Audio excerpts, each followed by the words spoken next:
His aunt showed me her nephew's picture and asked if I wanted to go to Hawaii. I figured, even if I stayed in Japan, I wasn't able to go to school. I always had the curiosity to want to learn new things. So when she asked me, I thought it would be fun to go to a foreign country, to learn things.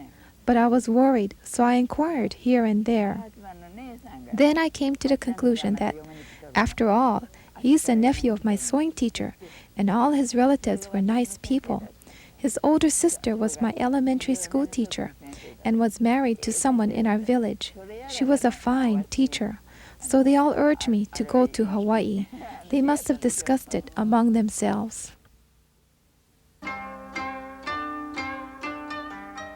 This wedding experience was shared by thousands, and yet no two stories are identical. Japanese immigrants to Hawaii's plantations had varied backgrounds, and customs might differ from village to village. The marriage ritual was a treasured tradition. It helped stabilize the community, brought new hands to share the work, and ensured new generations to carry the culture. Our story is told by men and women who remember how it was in the early part of the century. And when I came to the immigration station, I thought to myself, my, I have never seen him even once. All the brides were told to stand behind their yanagi-gori, the wisteria wine trunk. Then all the husbands filed in. The women were all anxious to see what kind of husband they were going to get and study each face as they came in. Just then, I saw a smiling face, and the man paused in front of my trunk to read my name. I thought that must be the man. As I was watching, he read my name, Kikukawa Ayako, written on my trunk. He looked up and said, "Are you Ayako?" So I replied, "Yes." Then he said, "Oh, that's good." Then he carried my yanagi-gori, and I just followed my kori and got out of the immigration station. There was no marriage ceremony, nothing.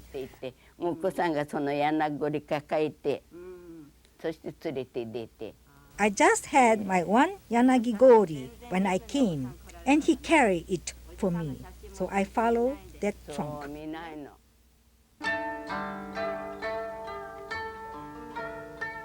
The miai, or meeting of the couples, might be arranged as a kind of sneak preview, often for the benefit of the prospective husband. Tei Saito's mother jumped at the chance to marry her daughter to a successful-looking Hawaiʻi pineapple farmer who had returned to Japan seeking a bride. My cousin was supposed to be the intended bride, but Mr. Saito thought she was too frail-looking for hard work, so someone suggested my name. After that, my mother sent me away to my aunt's home. During that time, she arranged everything for the wedding. I came home in September when the wedding was held. I didn't go to my husband's home, nor did I have my wedding portrait taken. I stayed with my parents until I left for Hawaii. I arrived here on September 13, 1913. How did you feel being forced into marriage with someone you didn't know? There's nothing I could do. Now, whose pictures are all these? Strict rules of conduct prohibited dating as we know it, but love relationships also had their place in formal tradition. The time I came back from Ogawa Service Station, Grease Monkey every day, right? So she saw me, I think. What did you think when you saw him at first? Did you think anything at all? Well, he was kind of bashful boy, you know. Yeah. And then naturally he became friends with my brother. And then that's how, you know, we got closer because he used to come over and then, you know. And I got teach her about Japanese. No, it's attending Japanese school, see? And then sometimes I get some kind of assignment to write, you know. Then I used to ask for help, you know. And naturally, when when I used to have his help, you know, I was upstairs. We had a, you know, 2-story home, see? So we were upstairs. So he and I was together. But in those days, we think nothing of it, just, you know, I was having his help, that's all. But your mother was around, huh? No. I think so. She was watching. Must be. Masai Tamura was born in Hawaii in 1902. She met her husband when he sought lodging in order to work on Maui's irrigation system. He came for work for tunnel, and he after the tunnel, he not gonna go away. He stay with our place. Oh. Then he catch me. Immigrants possessed adventuresome curiosity and idealistic notions about the riches of Hawaii. They were often ill-prepared for the harsh reality of a strange land far from home. Yes, I was very lonesome in the beginning. I wondered in which direction Japan was located. I prayed toward the direction of the setting sun, thinking that Japan would be in that direction. Then my husband said, "It's no use praying at nothing." And one day he brought me a Buddhist altar and told me, "You prayed at nothing every day, so I brought you a Buddhist obutsudan." Most different about language. Because I cannot talk English, right? Oh, talking about English, but only I talk Japanese, didn't understand. That most difficult. It was really country, so way out in the mountains. The house looked like a junk warehouse back home. It was a plantation house. I suffered because of language barriers. Everything was so different from what I had expected. But since I was here, I kept telling myself, "Gambare, have courage." That's how the other brides did too. All the women who came to Hawaii had expected to encounter some hardships. They kept reminding themselves not to give up. There was plenty of courage and often humor as couples posed for photographs to impress family and friends in Japan.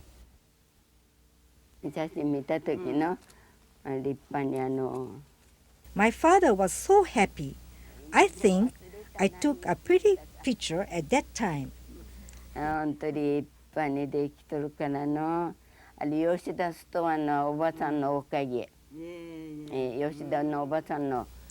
Mrs. Yoshida loaned me the clothing and accessories. We have our picture taken at a photo studio in Haleiwa. Your father must have thought you married a rich man. Doesn't this picture look like I married a wealthy man?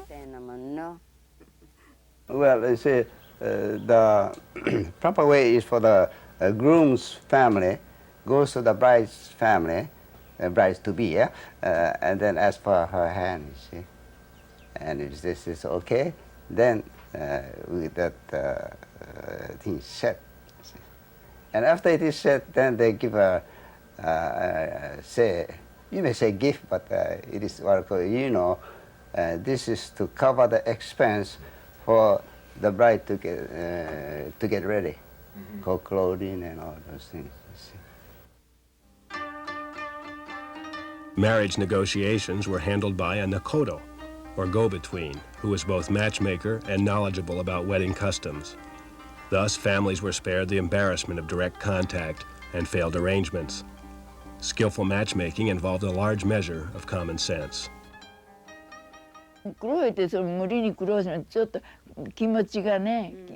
Mainly, I looked at their attitude, whether they are hardworking, well-liked by others, and I would sort of figure out if they would be a compatible couple. That's how I did it. I matched quite a number of couples. Maintenance of ties with tradition and custom were not easy. Mrs. Kaigo went back to Japan for special training, and upon her return was in demand as a wedding consultant. Details of hair and dress were important to ensure proper marriage ritual. Mrs. Kaigo and friends display the formal three-layered kimono that she wore as a bride in 1916.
I had just come back to Hawaii after all that training. The timing was right and everything went very well. I learned to dress brides in kimono, to arrange the bridal hairdo, and learned to draw the crest on the kimono, and do the mizuhiki tying for the yuino, betrothal gifts. I even drew crests on all the covers for a bride's dowry.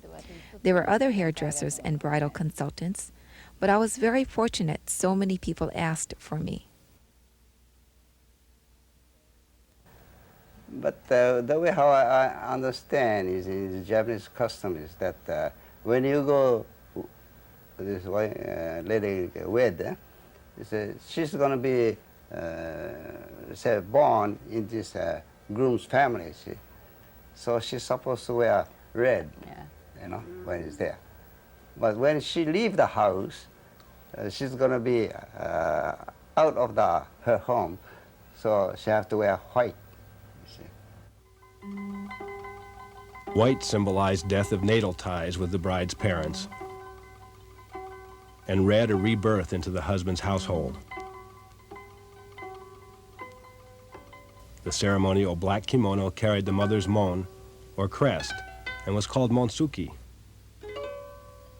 This is called a fusencho. It's my mother's crest. Fusei means lying down. Cho means the butterfly.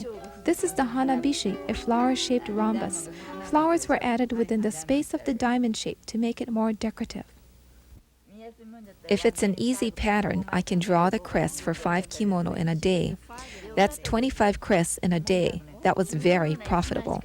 It took me all day to sew a kimono, no matter how hard I tried, because I had to match the designs.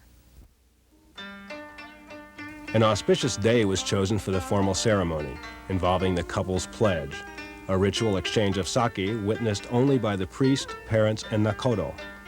Called Sansan Kudo, or 3-3-9 times, it involved 3 cups, 3 pouring actions, and 3 sips from each cup by bride and groom. The priest says something, and then he says to the wife, to the groom and the wife, you know, certain things, yeah. And then we have to exchange sake in 3 small little saucer-like thing, you know. The married couple would not begin life together as man and wife until after a formal reception of the bride into the groom's household. Throughout the procedure, traditional symbols were employed to ensure a long and prosperous union. Shochikubai?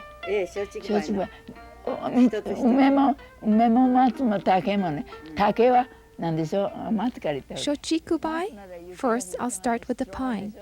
The pine is very strong. It always stays green, even in the snow. The bamboo too is strong. Even if it bends with the weight of the snow, it does not break. It springs right back when the snow melts. The plum blossoms bloom even in the harsh winter. For the Japanese, the plum, bamboo, and pine symbolize good luck and happiness. Finishing touches on the ceremonial kimono include the tying of the maru obi, correct display of the underlayers, and perhaps placement of the hakoseko, or ornamental container. Bridal makeup and hair were equally important. The Takashimada hairstyle, sculpted with cosmetic paste, is a symbol of virginity and purity and is taboo for married women. Plantation style for men was usually the dark Western suit. However, traditional attire was also worn.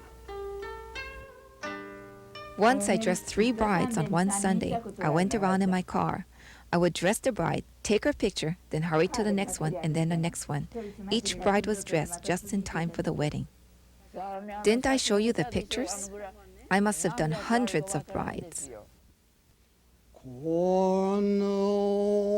bride's reception at her husband's home was accompanied by the takasago, or wedding song, a chant which celebrated the long life of the ancient twin pine tree at Takasago Bay. Festive decorations might include a takarabune, or treasure boat, symbolic of the new union, and other symbols of long life and happiness. The crane is said to live for 1,000 years.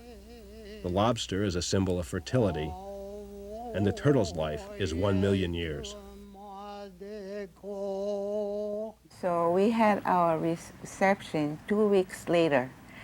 I had a reception at my home, then he comes to my home to introduce to our family and friends and relatives, you know. And then he had, on the same day, he had the reception in Waipahu at the social club. The people comes outside, outside I guess. They wanna see her face or me, I don't know, but those windows, they climb up every windows, all the face, they're looking, they're peeping. Anyway, to get prepared, it's going to take about 3 days for food. And then we have to get the fishes ready and all that. And after that, then we have to get a party for the whole people that men and women helped us. That's all. So the things keep on going about 1 week. I was surprised to see all my things that I brought was all displayed in the social hall. And then, before he told me all kinds of social plantation life, see? So, and they told me, you don't have no wash tub to wash your laundry. So I brought this big galvanized tub, and all those things was displayed in the social hall. And then, those country people, they don't know that. They think the galvanized tub was to wash babies. What kinds of gifts did people bring? We saw some, but what were the different kinds of gifts that people brought? Yeah. Some of them, they come with money, envelopes and all that, and some come with some clothing or, something like that. See. And then the rice. Those come with the rice. They want to give better than the others. So they come with more closer friends. Mr. Morota's mother was a popular midwife, and the community outdid itself, showing their appreciation by presentation of wedding gifts. All the stores put together, they didn't have enough rice to give us, you see. So what they did in the place of rice, they gave horse animal feed in a bag or chicken feed in a bag. After the store, they got it all back from us. They bought it back from us, and then they gave us money instead of rice. The very next day, so I had this, then I have to have a different hairdo, as you have to have that maruage, the married lady hairdo. So I had to call Mrs. Isidu to come over to Waipaho. She came and then she dressed me, and then we went back. I went back to my parents for that day. Cost me, the wedding reception only cost me $800. $800, I don't have no money at all. But lucky thing, my relative helps me and borrow anyhow. Borrow $800, then take care everything of God. After that, we gotta pay back $800. I get $2 a day. How can get paid back $800? I don't know. But lucky thing, she worked. The wedding preserved cultural treasure, and the bride herself was an economic treasure, bringing both dowry and the ability for hard work to the husband's household. Plantation life and traditional obligation imposed a severe test for many couples. Have to do everything, eh? Take care of the parents before old style.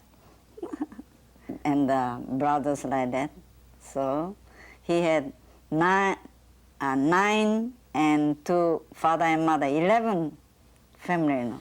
Because after the wedding party, the mother came sick. For 14 years, you know, the mother was sick, you know. Yeah. So I gotta handle everything. So you had to do the laundry and everything for all the whole family? Or with the hand, or my hand was blister, you know. In Japanese custom, the oldest son has to take care of the family. And if there's no son in the family, the oldest girl has to take care of the family. See? Well, that happened to this couple. The boy was the oldest son, and the girl was the only daughter. And even not only daughter, but she was adopted daughter for this family. See? So you gotta take care of that family, her family. See? So if they get together now, which side they're gonna take care? It's gonna be a big question, and so they figure the best way is to commit suicide. リリフは全部会社に戻して借りて。 When we left Lelehua, we were Maruhadaka, lost everything. We left everything behind with the company. The number one crop, the company took. We were supposed to make money with the second crop. It takes 3 years to make a profit. The pineapple takes 18 months to grow. The first crop was sent to the cannery with the understanding that from the second crop, we could keep the profit. The land became very dry, and that is why we lost everything. もうちっともなんとも思わないの。もう一人で産んで一人で。I never thought much about having difficulty in childbirth. I had my second baby by myself. 置いとくのも分かってお湯使わせるように。それでお湯使わして自分一人でお湯使わしたこと。 I boiled the water and did everything. サンバさんちょうどジャパンに行っていなかったの。そうだから一人でな。もうへその緒も切る。When I think about it now, I do wonder how I did that. Didn't you have a plantation doctor? お医者さんはキャンプのお医者さんだからの。もう何にも。 There was a plantation doctor, and he would come if we called for him. But he's not going to do anything special. 自分で産んでへその緒切って後のあれを掃除をして。 I not only gave birth myself, but I cut the umbilical cord and cleaned up everything. I lay down the bedding myself. Giving birth was so easy. Nowadays, when they say giving birth is hard, I cannot believe it. Nothing so easy as giving birth.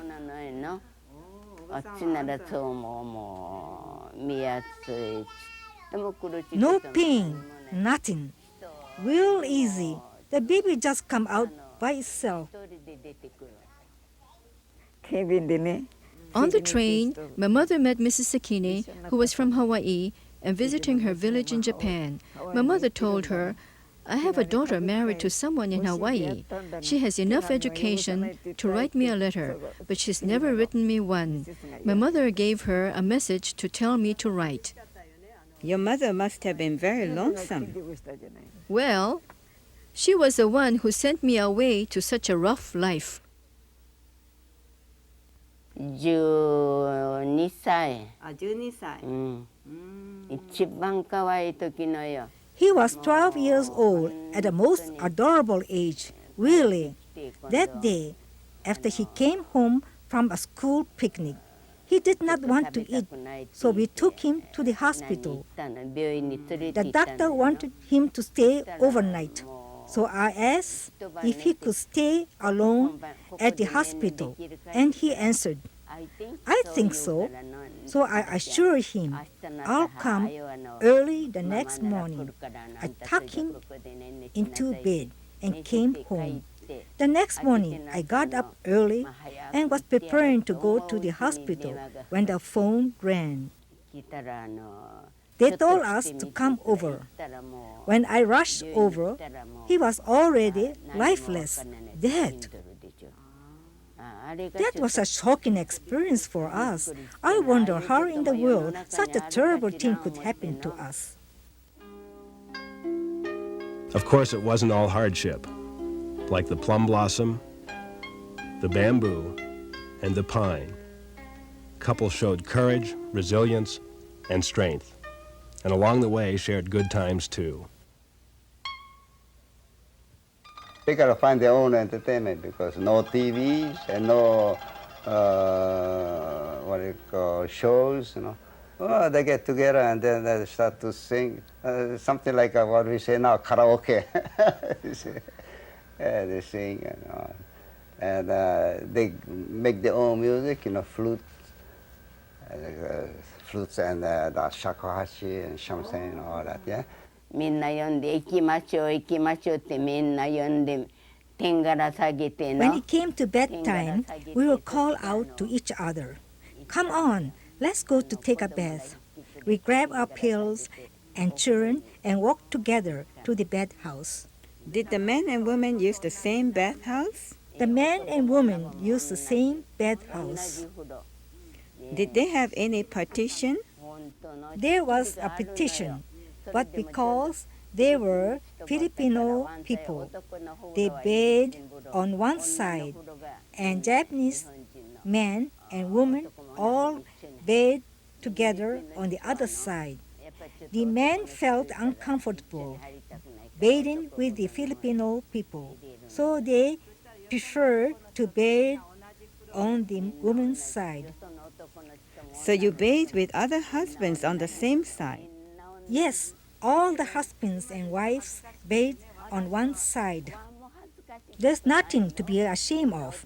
All the men and women went chatto quickly, undressed, and thought nothing of it. We did not feel ashamed or anything. Oh yeah, different, yeah, those days. Because they have nothing else to do anyway, it's one thing, but the friendship is more close those days. In the beginning, I cried and cried and wondered why I ever came to Hawaii. But now I am so happy I came to Hawaii. Now I am moved to tears with gratitude.